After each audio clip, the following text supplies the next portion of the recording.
ale ni Mifa production naje Mali kono ani Mali ko kan an ka foli be ka taga aw bɛɛ lajɛlen yɔrɔ an b'a fɔ tugun kɔkɔ bisimila aw ka émission mandi kɛnɛ kan n'o ye Fatt chez une star ye ale ye jamukan ye an bɛ wuli an bɛ se an ka starw ma an bɛ aw la kunnafoniya olu ka actualitéw kan ayiwa an filɛlibagaw bi an wulila an bolila an nana fɔ jikɔrɔni an n'an ka belebeleba fila bɛ ɲɔgɔn bolo bi n tɛna fɛn fɔ aw ɲɛna bi da in tɛna nɔgɔya n bɛ kuma d'u yɛrɛ ma u b'u yɛrɛ fɔ aw ɲɛna n balimakɛ Ɲankuma ba segi tɔgɔ ni jamu fɔ an filɛlibagaw ye ouais aw ni ce an filɛlibagaw fɔ sigiyɔrɔ la bɛɛ ka waati la yan fan fɛ Zumana Keita à l'état civil voilà me wele Paopy parfait balimakɛ Ɲankuma balimamuso yɛrɛ ni Ɲankuma segi tɔgɔ ni jamu fɔ an filɛlibagaw ye ale ye bad boy de Mohamed Soumano Amdalaye ACI commune 4 n tɔgɔ yɛrɛ yɛrɛ Mohamed Soumano ne se a kan tuguni me wele Momo Choco Salemba bro filɛlibagaw aw yɛrɛ bɔra k'an ka présentation ye sisan nɔ bi ani Momo Choco ani Paopy parfait de bɛ ɲɔgɔn bolo an bɛ tɛmɛ n'an ka kow ye Paopy Momo Choco an wulila an ka bɛna baro kunkuruninkaw fɛ bi n'a tɛ kɛ basi ye vas-y basi t'a la an bɛ yan Paopy yɛrɛ ye jɔn ye Paopy bɔra min Paopy bɛ si jumɛn de la est-ce que i furulen don wa bon Paopy wolola ka mɔ hali sisan an bɛ Jikɔrɔni para voilà donc ici n bɛ san 20 kɔnɔna la n ma furu fɔlɔ mais n ka diɲɛlatigɛ ɲɛɲini na halisa an b'a ko kan ɲali sɔrɔ la Momo Choco ye jɔn ye Momo Choco bɛ san joli la est-ce que i fana furulen don wa ne ko mina yɛrɛ fɔ a ye an bɛ sɔn ka émission in bɛɛ kɛ yɛrɛ fɔ a ye Momo ye Momo ye Mohamed Soumano Kangaba don voilà donc si bɛ san caman na san caman 20 dɔ tɛ ya ou bien ouais 20 dɔ la si bɛ 20 dɔɔnin na ouais bon n bɛ sira kan quoi furuko sira kan quoi bientôt ayiwa ala k'a bɛɛ lajɛlen nɔgɔya ayiwa Paopy yɛrɛ donna musique kɔnɔna na cogo di ouais bon diɲɛlatigɛ sababu voilà donc an y'an to denmisɛnninya ja la bangebaga ciw la donc voilà an nana an sen don c'est à dire an kɔrɔkɛ an fan dɔw sen na u ka ko kɛcogo y'an diya o b'a sɔrɔ olu bɛ dɔnkilidaw de la donc an bɛ ɲɔgɔn fréquenter donc hakilinaw nana wara ka t'o yɔrɔ fɛ an y'a ye ko ciw b'an bolo message b'an bolo k'a lase diɲɛ ma san sira minnu bɛ nɔgɔ an ma n'u bɛ teli an bolo o ye dɔnkilida ye pour que diɲɛ ka mankan mɛn donc voilà an don cogo filɛ dɔnkilida la donc c'est un peu comme ça que ça s'est arrivé voilà an tɛ don détail caman na kɔni n donna la pour que n bɛ se ka n kɔnɔ kuma fɔ diɲɛ ye cogo min na n bɛ n da don diɲɛ baro la cogo min na.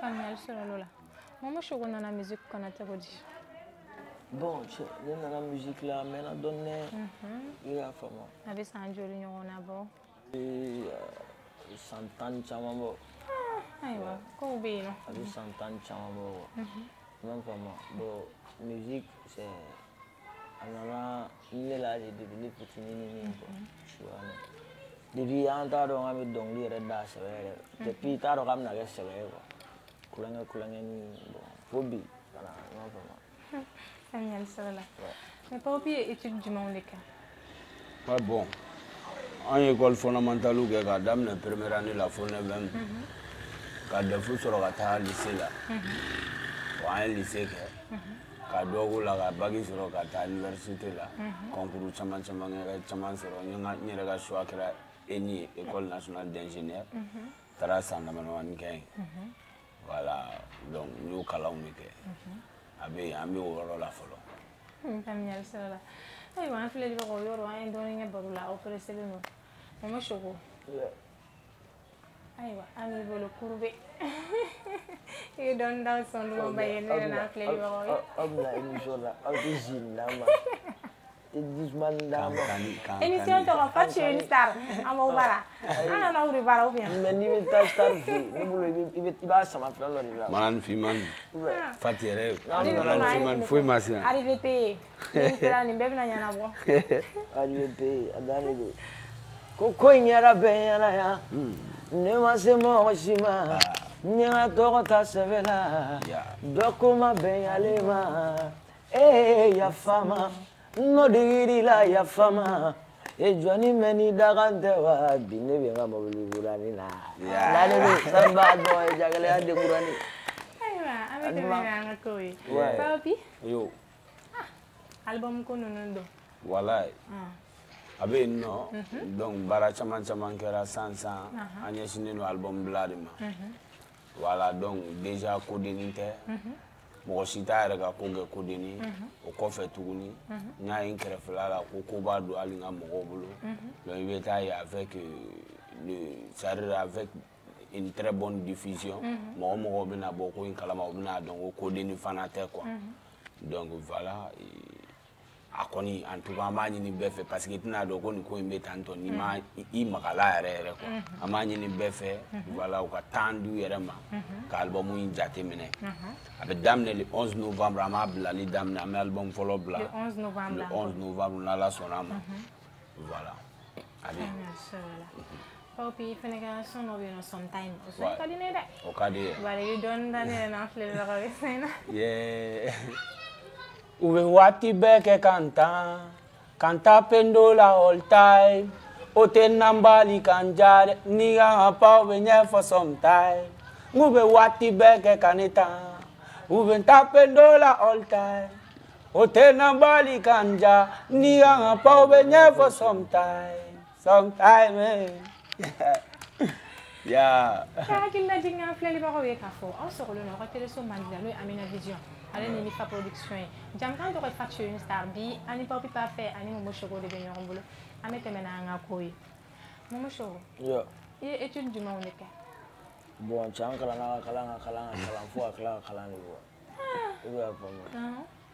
An kalanna de trop. Cɛ ne ye DEF sɔrɔ, a bac sɔrɔ, ka université la, ka droit kalan kɛ quoi. I b'a faamu. Mais n tilala k'u bɛɛ to yen nka musique fana i man faamu. Mais sisan an bɛ musique licence de la. An b'o de la. An bɛ musique licence de la. N'an ye master sɔrɔ don o don musique la a man ɲi dɛ. An bɛ dugawu kɛ an ka taa fɔ doctorat. Amina. Ni Ala sɔnna ma. Ni Paopy i bɔra k'a fɔ an filɛlibagaw ye sisan nɔ album kurakurani bɛna bila le 11 novembre. N'Ala sɔnna. La priorité il faut qu'il y a ko yɔrɔnin fɔ. I bɛ se k'i da don album in kɔnɔ kow la dɔɔnin ka ɲɛfɔ an filɛlibagaw ye. Fɛn joli de bɛ album in kɔnɔ? Album in kɔnɔna la Paopy Parfait bɛ kuma mun ni mun de kan? Et voilà, le projet c'est Savoir Vivre. Savoir Vivre, c'est un projet constitué de 3 albums. Savoir Vivre, le projet Togo. Album Saba de Bakono. Ou album Saba, comme un photo comme ça, Kumaka on betunu, mais c'est venu non ou l'ubeto. Donc on a décidé que l'album Saba Faranyonga, que l'ouke livre kele. Voilà, donc au bébé Savoir Vivre là. Mais en bas de mon n'a pas consommer. Ça autant sur Moha ou bien consommer donc on a mis une technique de communication sur place et amena doni à partir du 11 novembre album follow bina oui 8 titres c'est-à-dire sonding shaky ani bonisi kelen donc sonding kononton en tout donc à sonding kononton na featuring flaba la c'est-à-dire ni mogo fla mogo jera ka sondo baraka fakoli lezi ani usbi les paroliers donc son kelima la o ye an mɔgɔ 4 an farala ɲɔgɔn kan collectif dɔ sigi 4PC 4 points cardinaux Alba Maninga Momo Choco Fakoli Lezi ani ne voilà donc o son kelen fɛnɛ ba a kɔnɔna la donc a bɛ ten tɔ baara kɔni kɛra a kɔnɔ trop Comme yal solo la ami segin na album ko ina alsa aywa Momo Choco Paopy bora ki da maka 4PC la 104.4 dino oui aw mo nani ni Momo Choco Paopy Parfait Alba Maninga et Fakoli Lezi c'est vrai 4PC ko beto wodi ame dem na ko bi aw la chela beto wodi elle est là oh les 4PC il a fait moi en chela c'est toujours le même et ça a été toujours comme ça en fait. Tu vois, rien n'a changé. C'est toute une famille quoi. Tu tu vois, il y a une famille qu'on a, mais ça reste toujours une famille, en fait.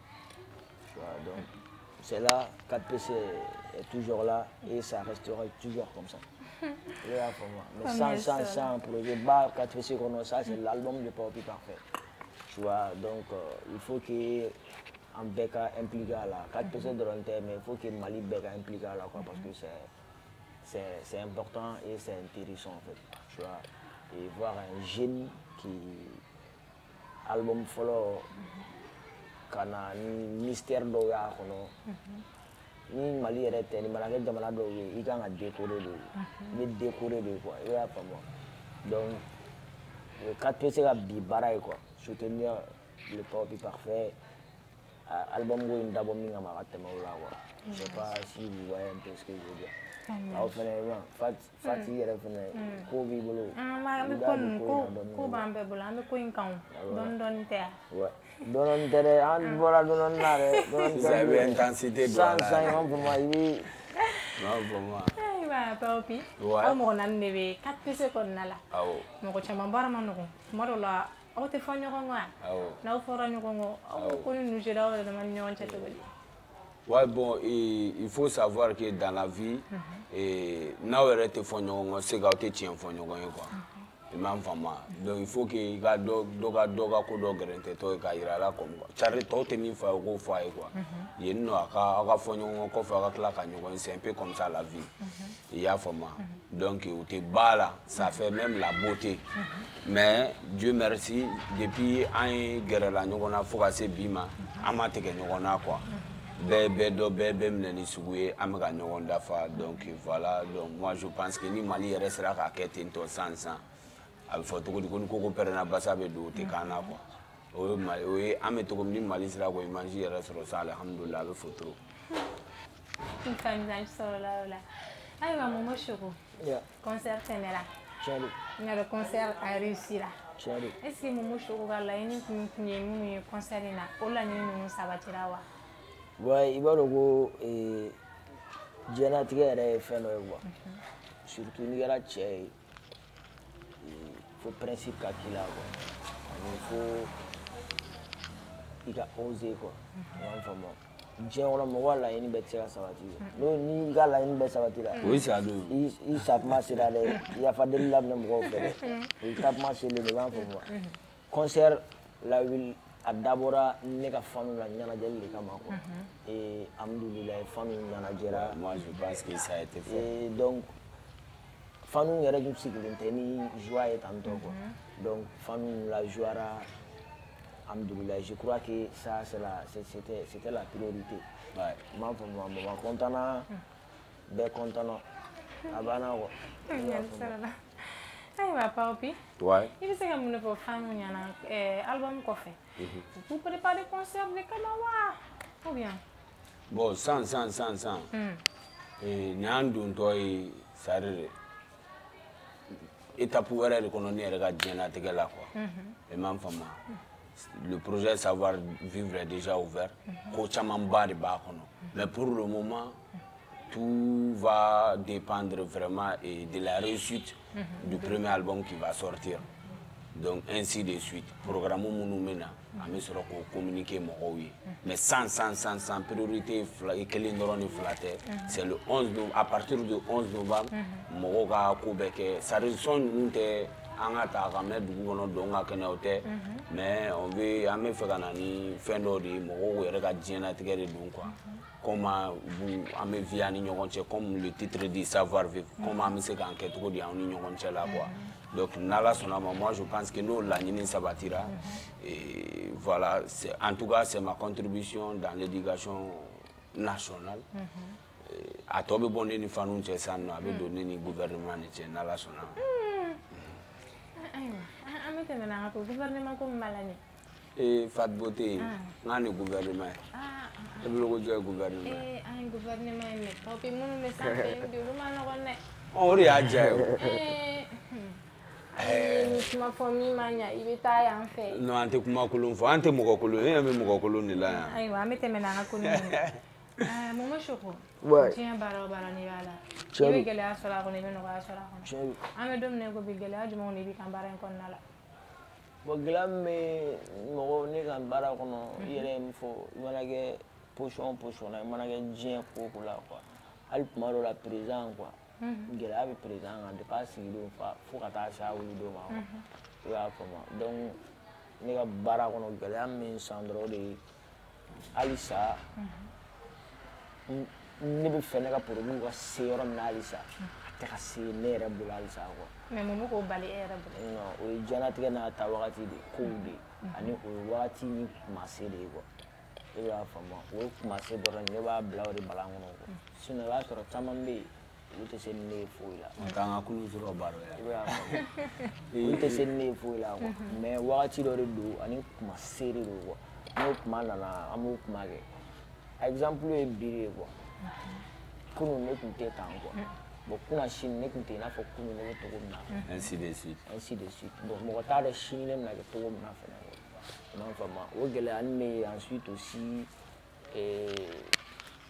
Mali musique ko ka gɛlɛn trop. I m'a faamu parce que quand tu vois vraiment souvent l'état malien n'an k'an ka tiɲɛ yɛrɛ fɔ quoi. L'état malien souvent o tɛ artiste encouragé baara la quoi.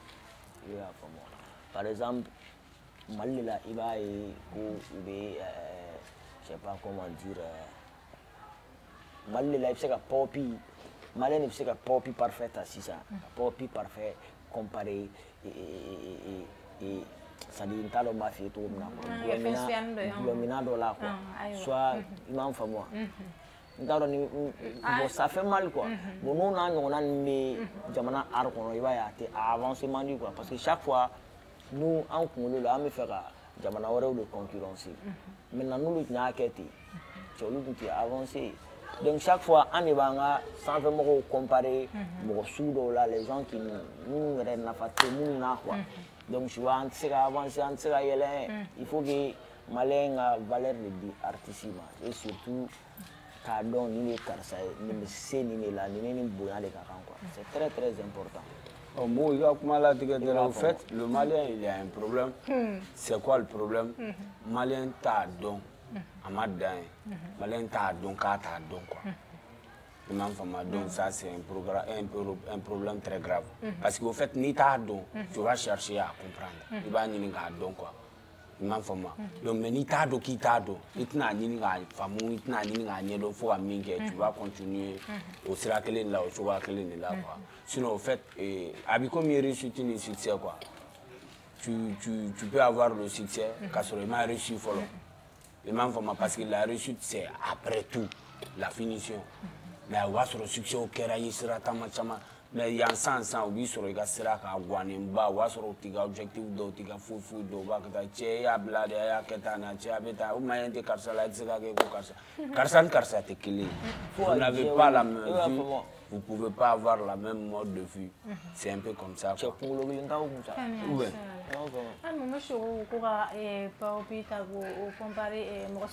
il va faire un d'autres de filles. Clash terre, on a gêné de catégorie de filles malades. D'autres de ces filles, Fatt beauté.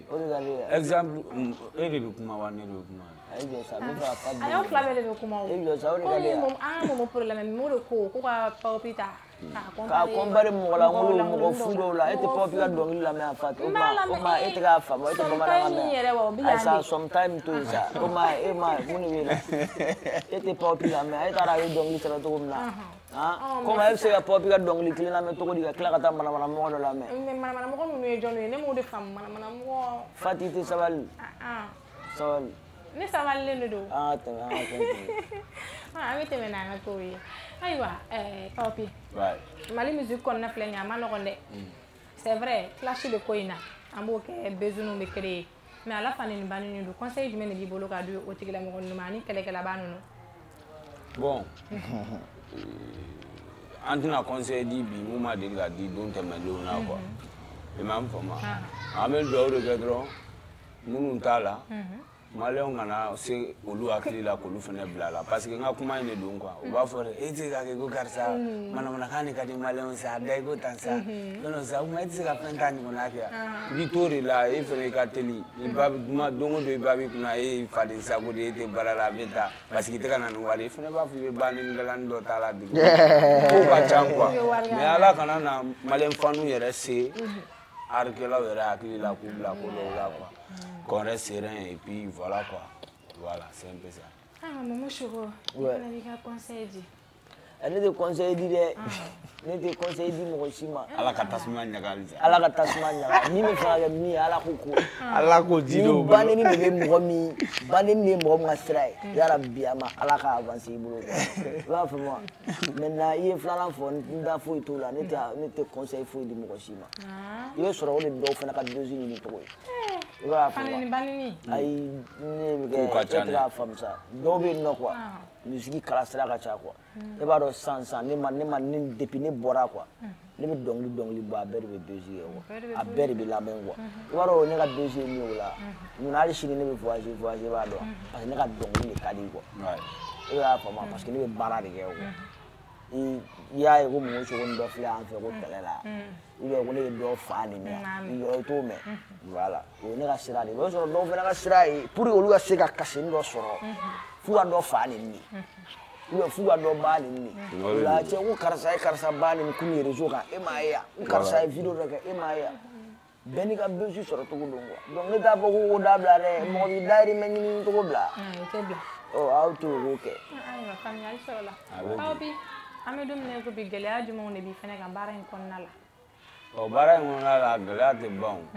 Anga mo kelen gore be jien be la quoi Fatt beauté. Avec photo ko mo redo tanga manga mo kelen so ra ngo mi ame gele la folo me. Ala kan sutura. Amina. Abete. Mo kelen yejume. E kuma Fatt beauté o kuma nana biya. Mo kelen ko de ba. De ne ka kuma ele. Man nun korkori yange fika.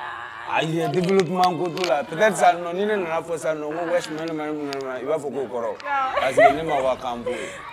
Même mo kelen gore be jien be la ça c'est déjà o kuma do mi ya no ga koro kwa bebo koro don koro ta la sababu ko redon kwa nan fama o ta shugo Cheru na wakati ko na jam ga men ni ngase ya tinterora la Paopy sanduru ni nanko ere nyebiere la mi nyebiere la togo sanduru ni nanko voilà moi je me vois comme un très grand entrepreneur savoir vivre à ton nom là-dedans. Donc, on va séminaire organisé Mali est fait parce que c'est l'évolution même du truc là en Afrique. Donc, on va amounou franfinana konona là, projet va exploiter. Ainsi de suite quoi, ko kacha mais alsa la kanyaga, femba jala ribado akake tamatama. Sanduru ni nango fo Fatt beauté ka ko ay ko ni kuma sigi plateau la sa fika video iram la teni ngoni na ku sigi le no nga plateau la nte dala Paopy sanduru ni ba sonne la demi na soro te mo wa ko te bi no kon fe sa ni ta ni ta tu ni ta ko na na soro to ken do ara fu oh wa chen wazo mo ga mi ta ka do la ya wala pel video la ka to ken do yi furu oh abede ay Momo Choco sanduru ni nango yere fene nyebiere la mi nyebiere la togo ni ona malage mais sanduru ni nango ne be nyere na fo en icon Afrique quoi na fo je dirais un talbi et comme un Sidiki Diabaté comme un Keji parce que comme un Ibawan il faut vraiment qu'on dise quoi ne nyere la au lieu de comme nous sanduru ni nango ne fene wo le quoi genre produire les gens ka kuba au Afrique militaire kuba au Afrique quoi manfama ite ga iko ne bia che kaba gudu de ube donc e ga iko bo dra mo so bla ma che ka gudu de kaba gudu ay wa Paopy ay doni barola anti demande don dindere na fleur ba au moins album sans le corps. Voilà. Mais le 11, avec quoi là, le 11, c'est le 11, il faut noter. Le 11 novembre. C'est pas compliqué, pas du tout, mais t'es bien, mais quand on est infligé. Il faut t'impliquer dans ton imitori maïga non négligé. Mais mite badon, en communiquer, en sacrifier, ou appliquer, ou à gagner ou valoriser. Ce qu'on a sécurisé, personnalisé ou prioriser. Si la canquelle ou éviter, en fait, tricolore ou respecter. Est-ce qu'il va faire moi? C'est un peu ça le savoir-vivre. C'est maintenant tu peux applaudir. Il faut applaudir. Voilà. Pas de beauté. Donc c'est un peu ça la couleur du projet. On parle un peu de tout. Circulation, comment ça se passe. À la maison, comment ça se passe avec les parents. Dans la rue, avec les amis, comment ça se passe. Bararola, ni Baragnon, comment ça se passe. Un peu de tout, quoi. Voilà. C'est ça. Aywa anga wakati ko na jam kan sera kun charola kuma kala man jumene be Paopy bolo jam kan kon nala kala si en fleli ba ko ma bon kuma laban mene bolo dɔrɔn an ka ko bɛɛ lajalen kɛ mɔgɔw b'u cɛsiri wagati la kuma min na an k'u encourager o wagati sans il bɛ se k'a fɔ ko peut-être e tɛ ka bɔ a kalama de sinon dans la commune 4 il y a un collectif appelé 4PC des jeunes qui se sont respectés ka tugu ɲɔgɔn kɔ ka sɔn ɲɔgɔn ye u bɛɛ cɛsirilen don ko dɔ da la bɛɛ bɛ ka progresser manière dɔ la cogoya dɔ la bɛɛ bɛ ka ko dɔ kɛ quoi donc franchement parler moi je pense que c'est des gars Mali bɛɛ k'i sen bɔ a la u ka sigida kan k'u yɛrɛ faga u ka ko la togoya min na quoi. Donc voilà, avec vos accompagnements, Nala Sonama, on ira loin. On compte sur vous, tout comme vous pouvez compter sur nous. C'est ça. Momo Choco, Pénélique, comment la va faire les barreaux et jam quand on a là? Ouais, bon, nous faudra malin chez les mousseaux, dem chez les morts, ou des droits à carré, un mot de mangan, de c'est ça. Un can yere fait et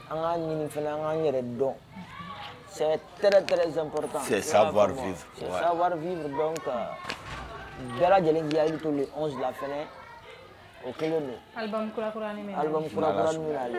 Et ensuite, il y a un boutique de dollars comme on se retrouve à Jagalala. Ah, on m'a allé.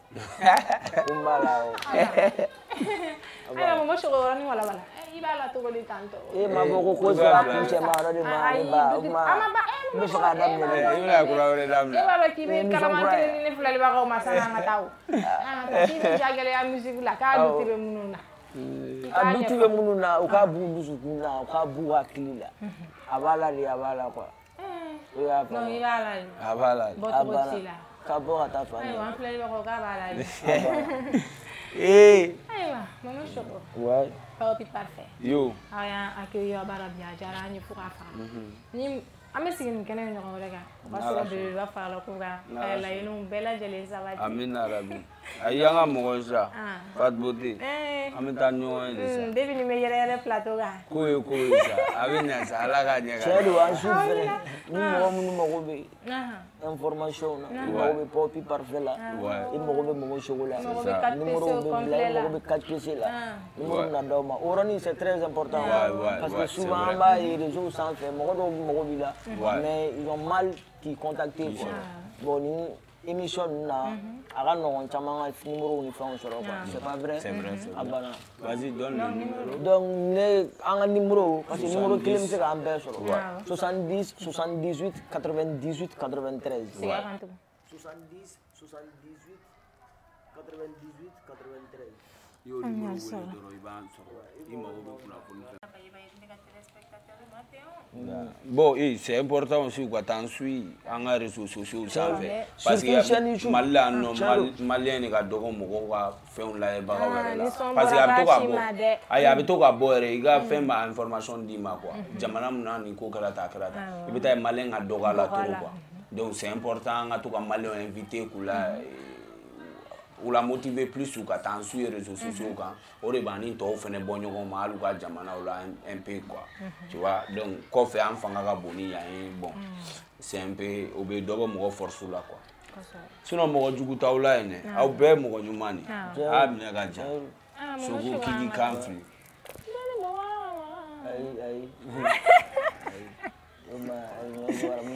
Amina vai nega telespectateur man. Ere kan ka fɔ ko pɛgɛlɛ nun fasali e kan ko o de kan ka k'i ka kɛlɛ ayi mo de kan ka k'i ka kɛlɛ Ne ba kɛlɛ chaise ka bon ma e fɛnɛ ne ka ji Ami dɔɔre da. ayi bo bara in ka la nye sa ayi an bo bara in Cɛ ko ne ka dɔnkili bɛɛ de ka di sa e y'a faamu bo bara in ka la nye bo bara de ka di i ma ye sa ɲin ti da i bɛ gɛsɛ ko kɛlɛ la cɛ kabako den da dɛ ala ne de kuma den ni bobara ka makan a cɛkisɛ ka makan ngo Momo dabali he bana milare Isabella ma fɔ ɲana sinon je vais me fâcher sinon je vais me fâcher Fati a ci porole no wa dafa ɲari do wa Balanta salwa Fati pegele do wa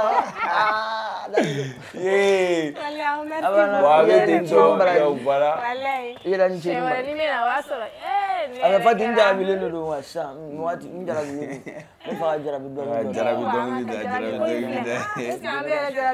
ça va ay ana ça Deni yo galonte cheni mi fe cheni yo galonte deni mi fe mira falama te quiero I love you hey nyabinare wallahi je ay Avete voilà c'est ça Fatt beauté ayiwa filɛli bagaw ni ne kun ye aw ɲɛ ni aw tulo garisɛgɛ bi aw ka jamukan man di kɛnɛ kan n'o ye Fatt ni sari an tɛ se k'an tɛ ɲinɛ an b'a fɔ aw ɲɛna ale ye jamukan ye an bɛ wuli an bɛ se an ka starw ma an bɛ aw lakunnafoniya olu ka actualités kan bi aw ni Paopy parfait ani Momo Choco de tun bɛ ɲɔgɔn bolo ni masa Aramani man ka jɔnya jɔ an na aw ni ne an na ɲɔgɔn sɔrɔ diɲɛ wagati wɛrɛ nin kɛnɛ kelen in kan aw bye bye